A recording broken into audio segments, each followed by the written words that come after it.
الرحمن الرحیم۔ السلام علیکم ورحمۃ اللہ وبرکاتہ۔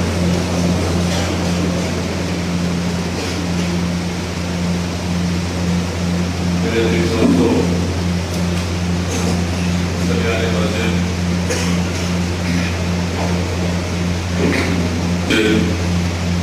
اہلیہ مہیلا پچھلے دنوں حیدرآباد پولیس کی طرف سے سیاسی پورم میں مساجد میں حکم یہ تھا کہ پولیس کی طرف سے لیٹر دیا گیا تھا کہ یہ تمام اتنے زیادہ تعداد میں یہاں پر مساجد کی تعمیر ہو چکی ہے۔ مسجد حاضہ کا ذکر کیا گیا، مسجد مبشرہ کا، اس کے بعد عمر روزنامہ اعتماد میں چھپی، اور پھر احمد پاشا ہادی صاحب رکن اسمبلی اور مجلس اتحاد المسلمین کی طرف سے نمائندگی دی گئی۔ اس کے بعد پولیس نے اپنی غلطی کا اقرار کیا، اس لیٹر کو جو انہوں نے بلدیہ حیدرآباد کو لکھا تھا اس کو واپس کیا۔ جو نوٹس بلدیہ حیدرآباد کی طرف سے دی گئی تھی، گریٹر حیدرآباد میونسپل کارپوریشن نے اس نوٹس کو بھی واپس کیا۔ دین اور دنیا میں ہم کو کامیابی ملے گی، ہمارے معاشرے کی برائیوں کا خاتمہ ہوگا، ہماری فطرتوں میں اخلاص پیدا ہوگا، خوف خدا پیدا ہوگا، اور یہی ہم کو دین اور دنیا میں کامیابی کا ضامن بنے گا۔ اسی لیے میری آپ تمام سے گزارش ہے کہ اپنے اپنے مسجدوں کو آباد رکھیے۔ اپنے محلے کی جہاں مسجد ہے پوری کوشش کریے کہ 5 وقت کی نماز یہاں پر آپ ادا ہو، تاکہ ہم ان تمام دشمنوں کو، ان ظالموں کو پیغام دے سکیں جو ہم کو اللہ کے گھر سے دور رکھنا چاہتے ہیں۔ اور قرآن اور اللہ کی نظر میں وہ لوگ سب سے بڑے ظالم ہیں جو ہم کو اللہ کے گھر سے، ہمارے اللہ کے گھروں کو آباد رکھنے سے دور رکھنے کی کوشش کر رہے ہیں۔ اور ضرور اللہ سبحانہ و تعالیٰ ان تمام طاقتوں کو تباہ و تاراج کرے گا جو اللہ کے مسجدوں کو سے ہم کو دور رکھنے کی کوشش کر رہے ہیں، اور انشاءاللہ تعالیٰ وہ ہو کر رہے گا۔ دوسری اہم بات یہ ہے کہ جو طاقتیں یہ کوشش کر رہی ہے کہ پولیس کے پاس جا کر کمپلین کیے، میں حکومت سے اور پولیس سے یہ کہنا چاہوں گا کہ اگر شاستری پورم میں اگر کوئی کسی کی زمین کا مسئلہ ہے تو پولیس کو سب سے پہلے یہ چاہیے، انصاف کا تقاضا یہ ہے کہ ان تمام ظالموں کو نہ بلائے جو ان تمام نوٹس کے پیچھے ان کا ہاتھ ہے۔ میں اللہ کے گھر میں ٹھہر کر ان ظالموں کا نام لے کر اللہ کے گھر میں ان کو عزت نہیں دینا چاہتا۔ یہ ناپاک لوگ ہیں جو کبھی یہ کہتے ہیں کہ نماز یا اذان سے پولوشن کی بات کرتے ہیں۔ جہاں پولوشن کی بات آئی تھی ہم نے پورا تعاون کیا، آج بھی میں آپ کے ساتھ ہوں کہ جتنی ایسے نہیں ہے کہ آپ ہمارے مسجدوں کو نشانہ بنائیں۔ تو پولیس کا یہ کام یہ ہے کہ اگر کوئی یہاں پر زمین کا تنازع ہے، اگر کسی کے پاس ڈاکومنٹس ہیں اور پولیس یہ سمجھتی ہے کہ ان کے پاس صحیح ڈاکومنٹس نہیں ہے، تو سائبرآباد ہو یا پھر راجندر نگر کی پولیس ہو یا متعلقہ ڈی سی کی ہو، ہمارا ان سے مطالبہ ہے کہ وہ ان ظالموں کو بلا کر ان ڈاکومنٹس کی تصدیق نہ کریں۔ اگر وہ ایسا کریں گے تو پھر مجلس اتحاد المسلمین اس کے خلاف احتجاج بلند کرے گی، اور پولیس ان کو بلا کر ان لوگوں سے پیسہ لے رہی ہے، وہ غریبوں سے پیسہ لے رہے ہیں۔ جو جہاں پر اپنا گھر بنا کر رہ رہا ہے وہی اس جگہ کا مالک ہے، اور اگر کسی کو اعتراض ہے تو اس کو کورٹ کو جانا چاہیے، پولیس کو مداخلت کرنے کی ضرورت نہیں ہے۔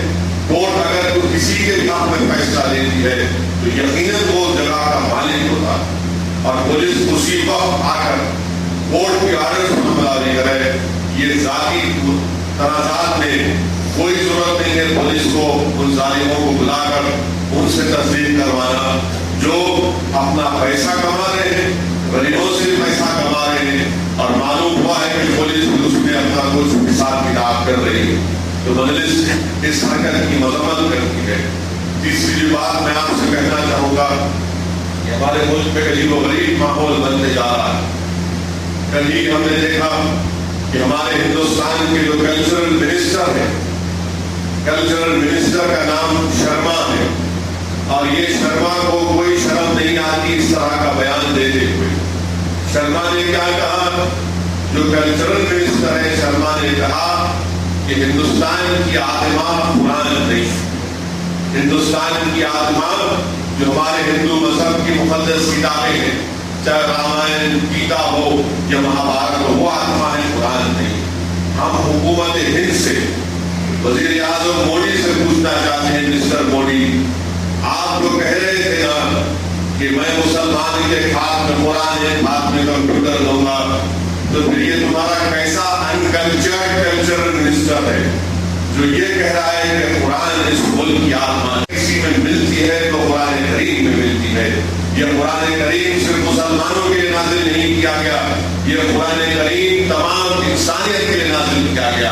اور ہمارا یہ چیلنج ہے، بلکہ ہمارا نہیں بلکہ اللہ قرآن میں فرماتا ہے کہ اگر تم سچے ہو تو اس جیسے آیات بنا کر لے کر آؤ.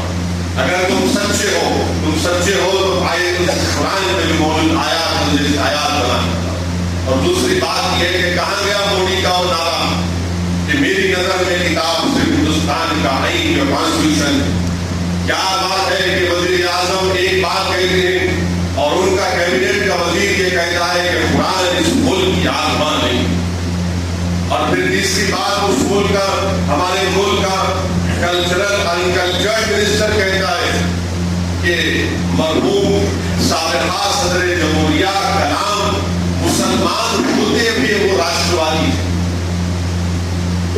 یہ جملہ کہا کہ مسلمان ہوتے ہوئے راشٹروادی. کیا مسلمان راشٹروادی نہیں ہوتا؟ تو اس نے اختیار کیا تم کو کہ 17 کروڑ مسلمان جو اس ملک میں 22 شہری کی زندگی گزارتے ہیں کہ تم پر ہماری وفاداری پر شک کرنے کا اختیار کس نے دیا ان لوگوں؟ اور کون ہے لوگ جو ہماری وفاداریوں کو اور نیشنلزم کو چیک کریں گے؟ کیا تم دکان کھول کر بیٹھ ہو ہم کو نیشنلزم کا سرٹیفکیٹ دینے کے لیے؟ مجلس اتحاد المسلمین اس طرح کے واقعات بیانات کی مذمت کرتی ہے اور کوئی اختیار نہیں دیتا ہے کیبنٹ کے وزیر کو جس نے ہندوستان کے کانسٹیٹیوشن پر حلف کیا ہے. تم نے اپنی مقدس کتابوں پر حلف نہیں کیا ہے، تم نے کانسٹیٹیوشن کے اوپر حلف کیا ہے. ہندوستان ہمارے ملک کا کوئی کتاب مذہبی کتاب نہیں ہے، نہ قرآن ہے، نہ گیتا ہے، نہ بائبل ہے.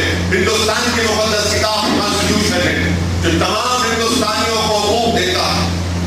اس کی بات مجلس بہار کی ہو گئی.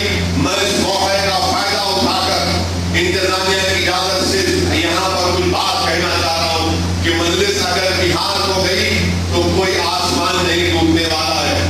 مجلس بہار کو گئی ہے، مجلس اتر پردیش کو جائے گی، مجلس ہندوستان کے کونے کونے میں جائے گی.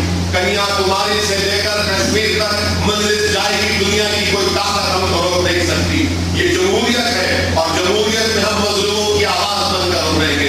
ہم جمہوریت میں انصاف کا مطالبہ کریں گے. کیا بات ہے کہ بہار میں سیمانچل کے صرف 24 اسمبلی حلقے جات میں سے ہم نے طے نہیں کیا کتنے اسمبلی حلقے جات پکڑیں گے، مگر پیٹ میں درد شروع ہو گیا. سب پیٹ میں درد شروع ہو گیا.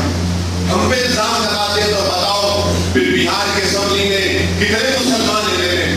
17% آبادی کے لحاظ سے 41 MLA ہونے چاہیے، 7 MP ہونے چاہیے. مجلس نہیں گئی جو تم نے کامیاب کیا. کون ذمہ دار ہے بہار کے مسلمانوں کی غربت کا کہ 17% کی آبادی اور 45% مسلمان مخلوط میں مخلوط میں قرضوں میں ڈوبے ہوئے؟ کون ذمہ دار ہے اس کا؟ کہ تکالیف ہمارے دل کو، ہمارے احساسات کو چھوتی نہیں ہے. اگر ہم انتخابات میں بیٹھے تو کیا ہمارے لیے ضروری نہیں ہے کہ ہندوستان کے کونے میں ہمارے بیٹھنے والے بہاری ہمارے بھائی کی تکلیف کو اپنے سینے میں محسوس نہیں کریں؟ جب ہم اس تکلیف کو محسوس کرتے ہیں اور انصاف کے لیے جمہوریت میں جا کر الیکشن کرتے ہیں تو ہم پر الزامات کی بوچھار لگا دی جاتی. مجھے الزامات کی فکر نہیں ہے، انشاءاللہ تعالیٰ جو حق ہے وہ اللہ جانتا.